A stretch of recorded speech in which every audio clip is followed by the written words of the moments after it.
Hi friends, welcome to IVL academy. ఈరోజు Hindu news పేపర్లో వచ్చినటువంటి ఒక రెండు ఇంటర్నేషనల్ ఆర్టికల్ తీసుకొని ఇంగ్లీష్ నుంచి తెలుగులోకి ఎలా ట్రాన్స్లేట్ చేయాలో తెలుసుకుంటూ గ్రామర్ కూడా నేర్చుకుంటూ మంచి ఇంగ్లీష్ నేర్చుకొని మంచి ఇంగ్లీష్ మాట్లాడడానికి ప్రయత్నిద్దాం. చూడండి, ముందుగా headline: Nepal PM Oli wins vote of confidence in parliament. చూడండి, నేపాల్ పిఎం అంటే నేపాల్ ప్రధానమంత్రి ఓలీ అనేటటువంటి వ్యక్తి విన్స్ గెలిచారు. ఇది హెడ్లైన్ కాబట్టి సింపుల్ ప్రెజెంట్ టెన్స్లో ఉంది, అంటే విన్స్ అనేది V5లో ఉంది. అదే ఇక్కడ సింగులర్ కాకుండా ప్లూరల్ బహువచనం ఉంటే విన్ అనే V1 వస్తుంది. Vote of confidence in parliament. పార్లమెంట్లో నేపాల్ ప్రధాని ఓలీ విశ్వాస తీర్మానం నెగ్గారు. ఓట్ ఆఫ్ కాన్ఫిడెన్స్ అంటే విశ్వాస తీర్మానాన్ని నెగ్గారు. వివరాల్లోకి వెళ్తే, Nepal's newly appointed prime minister KP Sharma Oli comfortably won a vote of confidence in a parliament on Sunday, nearly a week after he was sworn in to lead a coalition government in the Himalayan nation. చూడండి, Nepal's newly prime minister అంటే నేపాల్ యొక్క కొత్తగా నియమితులైనటువంటి ప్రధానమంత్రి. Newly అంటే నూతనంగా, నేపాల్ యొక్క. KP Sharma Oli comfortably one అంటే KP Sharma ఓలీ అనేటటువంటి వ్యక్తి కంఫర్టబుల్లీ హాయిగా అంటే ఇబ్బంది ఏమీ లేకుండా వన్ గెలిచారు. వివరాల్లో ఉంది కాబట్టి V2 రావడం జరిగింది. అదే హెడ్లైన్స్లో విన్స్ అని చూసాము. వన్ అంటే నెగ్గడం, win V1, one V2, one V3, winning V4, wins V5 to win V6. A vote of confidence in parliament on Sunday. ఆదివారం నాడు పార్లమెంటులో విశ్వాస తీర్మానం నెగ్గారు. Nearly a week after he was sworn in to lead a coalition government in the Himalayan nation.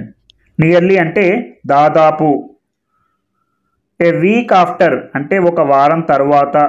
చూడండి, ఏ week, ఇక్కడ W అనేది హల్లు శబ్దం కాబట్టి ఏ అనే ఇండెఫినెట్ ఆర్టికల్ రావడం జరిగింది. అదే అచ్చు శబ్దం ఉంటే యాన్ అని వస్తుంది. ఏ వీక్ ఆఫ్టర్ అంటే ఒక వారం తర్వాత. హీ వాజ్ స్వర్న్ ఇన్ అంటే అతను ప్రమాణ స్వీకారం చేసిన తరువాత. అంటే హీ వాజ్ స్వర్న్ ఇన్ అంటే అతను ప్రమాణ స్వీకారం చేసిన ఒక వారం తర్వాత. To lead a coalition government అంటే సంకీర్ణ ప్రభుత్వానికి లేదా సంకీర్ణ కూటమికి నాయకత్వం వహిస్తానని ప్రమాణ స్వీకారం చేసిన ఒక వారం తర్వాత. In the Himalayan state, Himalayan దేశమైనటువంటి నేపాల్లో కొత్తగా నియమితులైనటువంటి కేపీ శర్మ ఓలీ హిమాలయ దేశంలో సంకీర్ణ కూటమికి నాయకత్వం వహిస్తానని ప్రమాణం చేసిన దాదాపు వారం తర్వాత ఆదివారం పార్లమెంట్లో విశ్వాస తీర్మానంలో విజయం సాధించారు. ఇలా ఒక్కొక్కటిగా కనెక్ట్ చేసుకుంటూ రాయాలి. అలాగే mister Oli secured 188 votes in favour of the vote of confidence motion tabled by him, while 74 votes were cast against the motion. చూడండి, మిస్టర్ ఓలీ సెక్యూర్డ్ 188 votes అంటే మిస్టర్ ఓలీకి 188 ఓట్లు రావడం జరిగింది. సెక్యూర్డ్ అంటే వచ్చాయి. Secured V1, secured V2, secured V3. ఇది V2లో ఉంది అంటే సింపుల్ పాస్ట్ టెన్స్లో ఉంది. ఓట్స్ ఇన్ ఫేవర్ ఆఫ్ అంటే అనుకూలంగా. ఇలాంటివి గుర్తుపెట్టుకోవాలి, మీరు డైరీలో నోట్ చేసుకుంటూ ఉండాలి ఇలాంటి ఫ్రేజెస్. ఇన్ ఫేవర్ ఆఫ్ అంటే అనుకూలంగా. ద ఓట్ ఆఫ్ కాన్ఫిడెన్స్ అంటే విశ్వాస తీర్మానానికి అనుకూలంగా 188 ఓట్లు రావడం జరిగింది. టేబుల్డ్ బై హిమ్ అంటే అతను ప్రవేశపెట్టిన తీర్మానానికి. ఎవరు ప్రవేశపెట్టారు? ఓలీ ప్రవేశపెట్టిన విశ్వాస తీర్మానానికి 188 సీట్లు రావడం జరిగింది. చూడండి, కాన్ఫిడెన్స్ మోషన్ టేబుల్డ్ అని ఉంది. ఇక్కడ మనం విచ్ అనే రిలేటివ్ ప్రొనౌన్ కూడా రాసుకోవచ్చు. విచ్ వాస్ టేబుల్డ్ బై అంటే ఏదైతే అతని చేత ప్రవేశపెట్టబడిందో అదే విశ్వాస తీర్మానం అని చెప్పాల్సి వచ్చినప్పుడు ఇక్కడ విచ్ అనే రిలేటివ్ ప్రొనౌన్ రాయాల్సి ఉంటుంది. బై హిమ్, వైల్ అదే సమయంలో 74 votes were cast against the motion. The motion అంటే ఓట్ ఆఫ్ కాన్ఫిడెన్స్ అని అర్థం చేసుకోవాలి. అంటే ఆ తీర్మానానికి వ్యతిరేకంగా 74 ఓట్స్ వర్ క్యాస్ట్, 74 ఓట్లు వచ్చాయి. చూడండి చాలా ఇంట్రెస్టింగ్, ఇది ప్యాసివ్ వైజ్లో ఉంది, అలాగే పాస్ట్ టెన్స్లో ఉంది. 74 ఓట్స్ వర్ క్యాస్ట్, 74 ఓట్స్ అనేది ప్లూరల్లో ఉంది కాబట్టి ఇక్కడ వర్ అనే హెల్పింగ్ వర్బ్ రావడం జరిగింది. అదే సింగులర్ ఏకవచనం ఉంటే వజ్ అనే హెల్పింగ్ వర్బ్ వస్తుంది. ఇక్కడ 74 ఓట్స్ కాబట్టి వర్ అనే హెల్పింగ్ వర్బ్ రావడం జరిగింది. ఓట్స్ క్యాస్ట్, ఇక్కడ V3 ఉండాలి. Object plus was or were plus V3 ఉండాలి. క్యాస్ట్ యొక్క V3 ఏంటంటే cast, cast V1, cast V2, cast V3, casting V4, casts V5 to cast V6. ఇలాంటివి చాలా చాలా ఇంపార్టెంట్, గుర్తు పెట్టుకోవాలి. మీకు V1, V2, V3 ఫామ్స్ అన్నీ తెలిసి ఉండాలి మినిమం. ఇంకా V4, V5 అనేవి ఆటోమేటిక్గా తెలుస్తూ ఉంటాయి. మినిమం మీరు తెలుసుకోవాల్సినవి ఇవి. ఇలాంటి కొన్ని పదాలు ఉంటాయి. Put V1, put V2, put V3. అలాగే CUT cut, cut V1, cut V2, cut V3. అలా caste V1, cast V2, cast V3. 74 votes were caste అంటే 74 ఓట్లు వచ్చాయి. మనం ఓటు వేసినప్పుడు చెప్పొచ్చు I caste my vote yesterday, అంటే నేను నా ఓటు నిన్న వేశాను అని చెప్పాల్సి వచ్చినప్పుడు. అంటే ఉదాహరణకు చెప్తున్నాను చూడండి. ఉదాహరణకు caste V1, cast V2, cast V3. అలాగే కొన్ని పదాలు ఉంటాయి. పుట్, పుట్ కూడా V1, V2, V3 అంటే put V1, put V2, put V3. అలాగే cut CUT, cut V1, cut V2, cut V3. అలాగే SHUT, shut V1, shut V2, shut V3. Put, put, put, cut, cut, cut, shut, shut, shut. అలాగే caste, caste, caste. చాలామందికి తెలియక casted my vote అంటుంటారు, అది correct కాదు. Putted, కట్టెడ్ అంటే తెలియని వాళ్ళు వాడుతుంటారు. మీకు తెలియదని నేను చెప్పట్లేదు, కొంతమందికి తెలియకపోతే ఇలాంటివి నేర్చుకుంటూ ఉండాలి. ముఖ్యంగా V1, V2, V3లు నేర్చుకుంటూ ఉండాలి. అలాగే out of a total of 263 members of the house of representatives who were present, 1 member abstained. చూడండి చాలా చాలా important. Out of a total of 263 members అంటే మొత్తం 263 సభ్యులకు, of the house of representatives అంటే ప్రతినిధుల సభకు చెందినటువంటి 263 మంది సభ్యులు.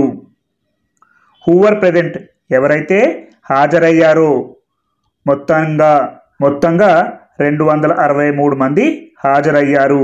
1 మెంబర్ అబ్స్టెయిన్డ్, ఒక వ్యక్తి అబ్స్టెయిన్ అంటే గైర్ హాజరయ్యారు.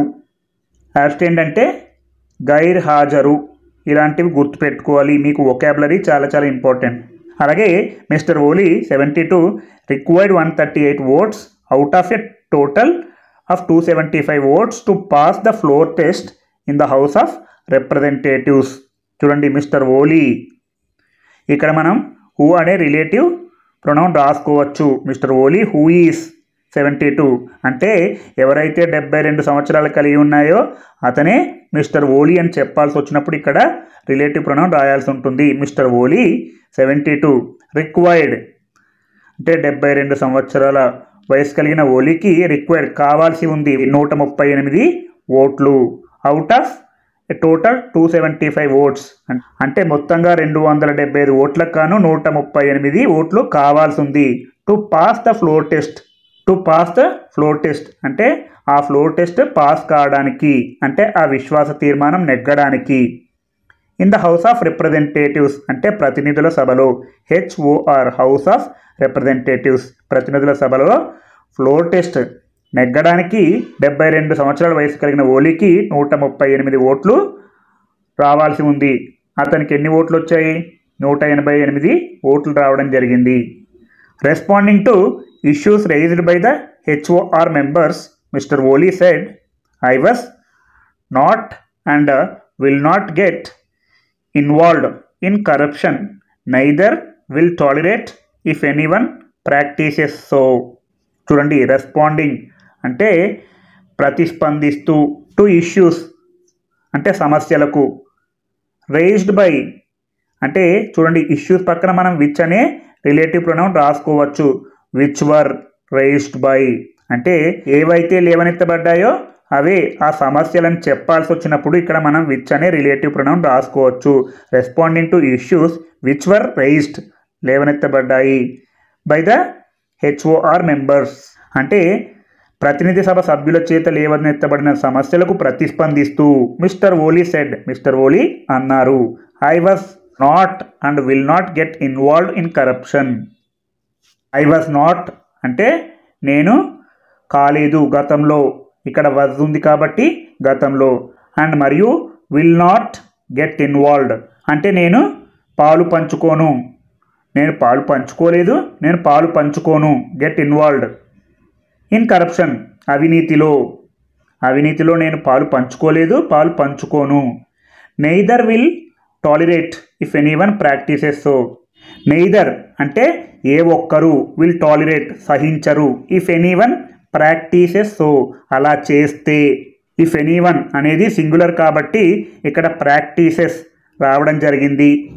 ప్రాక్టీసెస్ సో ఎవరైనా అలా చేస్తే సహించరు. నెయిదర్ విల్ టాలరేట్, టాలరేట్ అంటే సహించడం.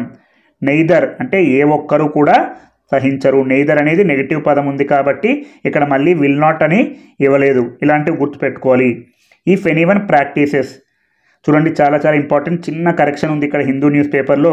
ప్రాక్టీస్ అనేది ఇక్కడ నౌన్గా యాక్ట్ చేస్తుంది. PRACTICE అంటే, కానీ ప్రాక్టీసెస్ SE ఉండాలి. ఇక్కడ తప్పుగా ప్రింట్ అయింది అంటే వారు చెక్ చేసుకోలేదేమో. చూడండి ఒకసారి మళ్ళీ చెప్తున్నాను. If anyone practices PRACTICE practice అంటే నౌన్, PRACTISE అంటే ప్రాక్టైసెస్ అంటే ఇది వెర్బ్గా ఉంది ఇక్కడ కాబట్టి మనం ఎస్తో రాయాలి. అదే నౌన్గా చెప్పేటప్పుడు CE వాడాలి, గుర్తుపెట్టుకోవాలి. ఇక్కడ ఇది V5గా యాక్ట్ చేస్తుంది కాబట్టి తప్పకుండా ఎస్ అని ఉండాలి. ఇలాంటివి చెక్ చేసుకోండి. మీకు ఎలాంటి సందేహం ఉన్నా దీని గురించి కానీ దేని గురించి అయినా నాకు కామెంట్ చేయండి, నేను ఇమీడియట్గా రెస్పాండ్ అవుతుంటాను. అలాగే he said that the two larger parties Nepali Congress and CPN UML came together to maintain political stability, checking corruption and bring good governance. చూడండి హీ సెడ్ అతను అన్నారు. సెడ్ అనేది వీటిలో ఉంది అంటే సింపుల్ పాస్ట్ టెన్స్లో ఉంది. దట్ అని. దట్ టూ లార్జర్ పార్టీస్ అంటే అతిపెద్ద రెండు పార్టీలు. ఇక్కడ ద అనేది అంటే ఆ రెండు అతిపెద్ద పార్టీలను చెప్పాల్సి వచ్చినప్పుడు ఇక్కడ మనం ప్రత్యేకంగా ఒక రెండు పార్టీల గురించి చెప్పుకుంటున్నాం కాబట్టి ద అనే డెఫినెట్ ఆర్టికల్ రావడం జరిగింది. The two larger parties Nepali Congress and మరియు CPN UML కేమ్ టుగెదర్ అంటే కలిసి వచ్చాయి. టుగెదర్ అంటే కలిసి, కేమ్ వచ్చాయి. ఇది V2లో ఉంది. Came come V1, came V2, come V3 to maintain political stability అంటే మెయింటైన్ అంటే నిర్వహించడానికి, పొలిటికల్ స్టెబిలిటీ అంటే రాజకీయ స్థిరత్వాన్ని కొనసాగించడానికి, చెకింగ్ కరప్షన్ అంటే అవినీతిని అరికట్టడానికి. ఇక్కడ చెక్ అంటే అరికట్టడం, గుర్తుపెట్టుకోవాలి. తనిఖీ అని చెప్పకూడదు. చెకింగ్ కరప్షన్ అంటే అవినీతిని అరికట్టడానికి అండ్ మరియు బ్రింగ్ గుడ్ గవర్నెన్స్ మరియు మంచి పాలనను తీసుకురావడానికి రెండు అతిపెద్ద పార్టీలు కలిసి వచ్చాయని అతను అన్నారు. అలాగే this coalition government will create a reliable ecosystem for stability, development and good governance mister Oli asserted. This coalition government అంటే ఈ సంకీర్ణ ప్రభుత్వం విల్ క్రియేట్ సృష్టిస్తుంది ఏ రిలయబుల్ ఎకోసిస్టమ్. రిలయబుల్ అంటే నమ్మదగినటువంటి, ఎకోసిస్టమ్ అంటే అందరూ సమానంగా ఉండాలనే భావన సృష్టిస్తుంది. ఫర్ స్టెబిలిటీ అంటే స్థిరత్వం, డెవలప్మెంట్ అభివృద్ధి అండ్ మరియు గుడ్ గవర్నెన్స్ మంచి పరిపాలన లేదా సుపరిపాలన. మిస్టర్ ఓయిలీ అసర్టెడ్ అంటే అతను నొక్కి చెప్పారు. అసర్టెడ్ అనేది వీటిలో ఉంది కాబట్టి సింపుల్ పాస్ట్ టెన్స్లో ఉంది. అలాగే ఇంకొక ఆర్టికల్ గురించి తెలుసుకుందాం. చూడండి China Philippines reach deal in effort to stop clashes at shoal. చూడండి చైనా ఫిలిప్పీన్స్ అంటే చైనా మరియు ఫిలిప్పీన్, రీచ్ డీల్ అంటే ఒప్పందం కుదుర్చుకున్నాయి. చూడండి, చైనా మరియు ఫిలిప్పీన్స్ రీచ్ డీల్, ఒప్పందాన్ని కుదుర్చుకున్నాయి. చాలా జాగ్రత్తగా గమనించండి. In effort to stop clashes, అంటే షాల్ వద్ద ఘర్షణలను ఆపడానికి. ఇన్ ఎఫర్ట్ టు స్టాప్ అంటే ఆపడానికి, క్లాషెస్ ఘర్షణలను, ఎట్ షాల్ అంటే షాల్ వద్ద ఘర్షణలను ఆపడానికి చైనా ఫిలిప్పీన్లు ఒప్పందం కుదుర్చుకున్నాయి. ఇక్కడ చైనా ఫిలిప్పీన్స్ అనేవి బహువచనం కాబట్టి ఇక్కడ రీచ్ అనే V1 రావడం జరిగింది. అదే కేవలం ఒక దేశం ఉంటే రీచెస్ అని ఉంటుంది. ఇలాంటివి గమనించాలి. China Philippines reach deal in effort to stop clashes at shoal, అంటే షాల్ వద్ద ఘర్షణలను ఆపడానికి చైనా ఫిలిప్పీన్స్ ఒప్పందం కుదుర్చుకున్నాయి. చూడండి, వివరాల్లోకి వెళ్తే China and the Philippines reach a deal they hope will end confrontations at the most fiercely disrupted shoal in the South China Sea, the Philippine government said on Sunday. చూడండి, China and the Philippines అంటే China మరియు ఫిలిప్పీన్లు reached చేరుకున్నాయి, ఎ deal ఒక ఒప్పందానికి కుదుర్చుకున్నాయి లేదా ఒక ఒప్పందానికి చేరుకున్నాయి. చేరుకునడం అనే బదులు తెలుగులో ఒక ఒప్పందం కుదుర్చుకున్నాయి అని చెప్పడం బెటరు. రీచ్డ్ అనేది V2, reach V1, reached V2, reached V3. They hope will end confrontation at the most fiercely disturbed shoal in South China Sea. They hope అంటే ఆశిస్తున్నారు, విల్ ఎండ్ ముగుస్తాయని, ఇది భవిష్యత్తులో ఉంది. విల్ ఎండ్ అంటే ముగుస్తాయని. కన్ఫ్రంటేషన్స్ అంటే ఘర్షణలు ముగుస్తాయని. At the most fiercely disputed shoal in the South China Sea. చూడండి, ఇంతకుముందు డిస్రప్టెడ్ అని చదివినట్టున్నాను, దానిని డిస్ప్యూటెడ్ అనాలి. At the most fiercely disputed shoal అంటే అత్యంత తీవ్ర వివాదాస్పదమైనటువంటి ప్రాంతంలో, అది shoal. In the South China Sea అంటే దక్షిణ చైనా సముద్రంలో అత్యంత తీవ్ర వివాదాస్పదమైనటువంటి తీర ప్రాంతంలో ఘర్షణలు ముగుస్తాయని చైనా ఫిలిప్పీన్లు ఒక ఒప్పందాన్ని కుదుర్చుకున్నాయి. The Philippine government said on Sunday. The Philippine government అంటే ఫిలిప్పీన్ ప్రభుత్వం, సెడ్ అన్నది, ఆన్ సండే ఆదివారం నాడు. సెడ్ అనేది V2లో ఉంది, అంటే సింపుల్ పాస్ట్ టెన్స్లో ఉంది. అలాగే the Philippines occupies Second Thomas Shoal but China also claims it and increasingly hostile clashes at sea have sparked fears of larger conflicts that could involve the United States. చూడండి, the Philippines occupies అంటే ఆక్రమిస్తుంది, ఇది V5లో ఉంది, అంటే simple present టెన్స్లో ఉంది. Second Thomas Shalini ఆక్రమించింది, but కానీ China also claims it, China కూడా దాన్ని పేర్కొంటుంది. చైనా ఆల్సో క్లెయిమ్స్ అంటే పేర్కొంటుంది, ఇట్ దాన్ని. అండ్ మరియు increasingly hostile clashes at sea. Increasingly అంటే పెరుగుతున్నటువంటి, హోస్టైల్ క్లాషెస్ అంటే శత్రు ఘర్షణలు, హోస్టైల్ అంటే శత్రుపరమైన, క్లాషెస్ ఘర్షణలు, ఎట్ సీ అంటే సముద్రంలో. Have sparked fears of larger conflicts that could involve the United States అంటే యునైటెడ్ స్టేట్స్తో సంబంధం ఉన్న పెద్ద సంఘర్షణల భయాలను రేకెత్తించాయి. హ్యావ్ స్పార్క్డ్ అంటే రేకెత్తించాయి, ఫియర్స్ భయాలను రేకెత్తించాయి. ఆఫ్ లార్జర్ కాన్ఫ్లిక్ట్స్ అంటే పెద్ద సంఘర్షణలు, that could involve the United States అంటే యునైటెడ్ స్టేట్స్తో సంబంధం ఉన్న పెద్ద సంఘర్షణల భయాలను రేకెత్తించాయి.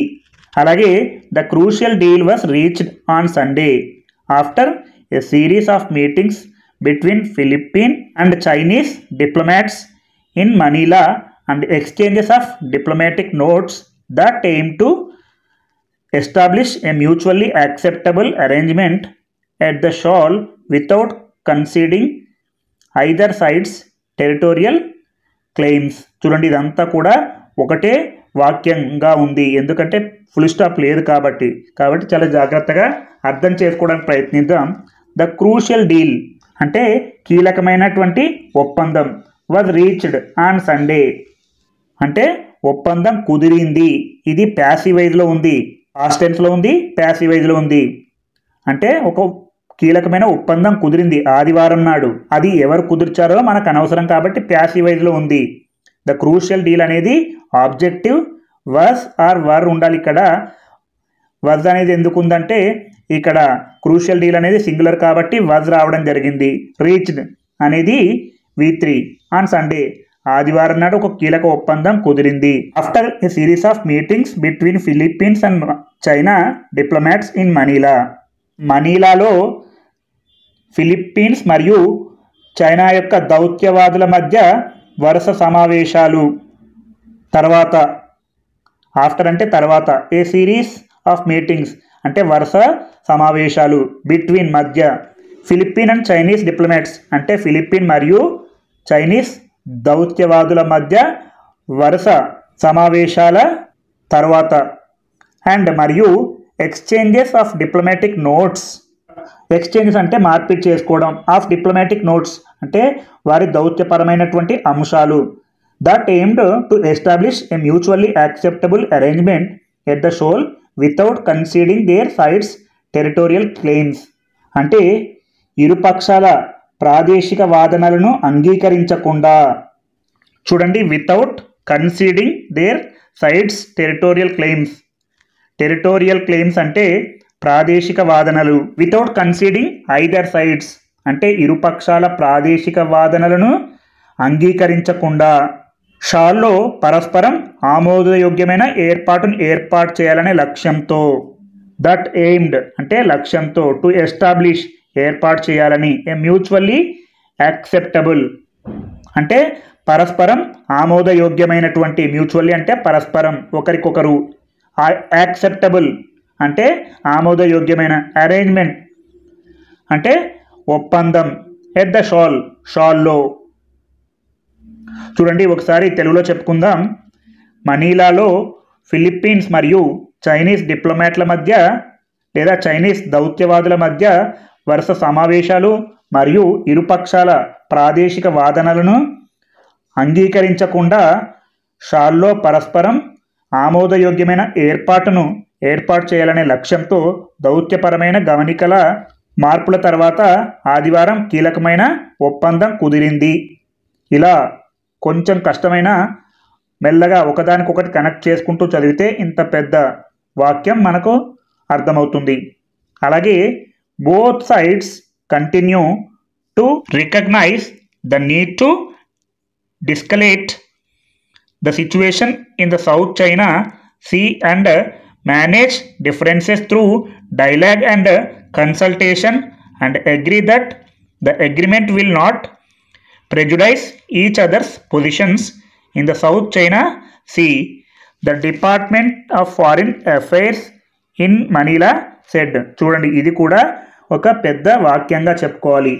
చూడండి, బోత్ సైడ్స్ అంటే ఇరువైపులా, కంటిన్యూ అంటే కొనసాగుతున్నాయి, to recognize the need to deescalate the situation in the South China Sea. To recognize అంటే గుర్తించి, ద నీడ్ అవసరాన్ని, టు డిస్కలేట్ ద సిచ్యువేషన్ పరిస్థితి యొక్క తీవ్రతను తగ్గించాలని, in the South China Sea దక్షిణ చైనా సముద్రంలో పరిస్థితిని తీవ్రతరం తక్కువ చేయాల్సిన అవసరాన్ని గుర్తించి, అండ్ మరియు మేనేజ్ డిఫరెన్సెస్ త్రూ డైలాగ్ అంటే సంభాషణలు మరియు సంప్రదింపుల ద్వారా, మేనేజ్ అంటే నిర్వహించడం, డిఫరెన్సెస్ తేడాలను, త్రూ డైలాగ్ అండ్ కన్సల్టేషన్ అంటే సంభాషణ మరియు సంప్రదింపుల ద్వారా, అండ్ మరియు agree that the agreement will not prejudice each other's position in the South China see.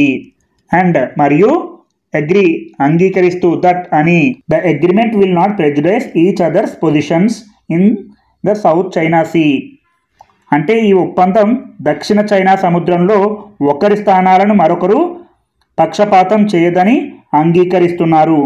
Each other's positions అంటే ఒకరి స్థానం ఒకరు, in the South China Sea అంటే దక్షిణ చైనా సముద్రంలో, విల్ నాట్ ప్రెజుడైజ్ అంటే ఒకరికొకరు పక్షపాతం చేసుకోకుండా. The Department of Foreign Affairs in Manila said మనీలాలోని విదేశీ వ్యవహారాల శాఖ తెలిపింది. సెడ్ అంటే తెలిపింది. China has disputes with several governments over land and sea borders, many of them in the South China, and the rare deal with the Philippines could spark hope that similar arrangements could be forged by Beijing with other rival countries to avoid clashes. ఇది కూడా ఒక paragraph లాగా ఉంది, ఒకటే వాక్యం. కాబట్టి మనం చాలా జాగ్రత్తగా చదువుతూ అర్థం చేసుకుంటూ ఉండాలి. చైనా హ్యాస్ డిస్ప్యూట్స్ అంటే చైనా వివాదాలు కలిగి ఉంది. డిస్ప్యూట్స్ అంటే వివాదాలు. విత్ సెవరల్ గవర్నమెంట్స్ అంటే అనేక ప్రభుత్వాలతో వివాదాలు కలిగి ఉంది. Over land and sea borders భూమి మరియు సముద్ర సరిహద్దులపై చైనా అనేక ప్రభుత్వాలతో వివాదాలను కలిగి ఉంది. Many of them in the South China Sea లో మెనీ ఆఫ్ దెమ్ అంటే వాటిలో చాలా. In the South China Sea అంటే అవన్నీ కూడా దక్షిణ చైనా సముద్రంలోవి. అండ్ మరియు the rare deal with the Philippines could spark hope that similar arrangements could be forged by Beijing with other rival countries to avoid clashes. ఫిలిప్పీన్స్తో అరుదైన ఒప్పందం బీజింగ్లో ఘర్షణలను నివారించడానికి ఇతర ప్రత్యర్థి దేశాలతో ఇలాంటి ఏర్పాట్లు చేయగలదనే ఆశను రేకెత్తిస్తుంది. ద రేర్ డీల్ అంటే అరుదైన ఒప్పందం విత్ ద ఫిలిప్పీన్స్తో కుడ్ స్పార్క్ హోప్ అంటే ఆశలను రేకెత్తిస్తుంది. దట్ సిమిలర్ అరేంజ్మెంట్స్ అంటే ఇలాంటి ఏర్పాట్లు కుడ్ బి ఫోర్జ్డ్ చేయగలదని బై బీజింగ్లో ఘర్షణలను with other rival countries to avoid clashes బీజింగ్లో ఘర్షణలను నివారించడానికి ఇతర ప్రత్యర్థి దేశాలతో ఇలాంటి ఏర్పాట్లు చేయగలదనే ఆశను రేకెత్తిస్తుంది. రైవల్ కంట్రీస్ అంటే ప్రత్యర్థి దేశాలు, టు అవాయిడ్ అంటే నివారించడానికి, క్లాషెస్ వివాదాలు.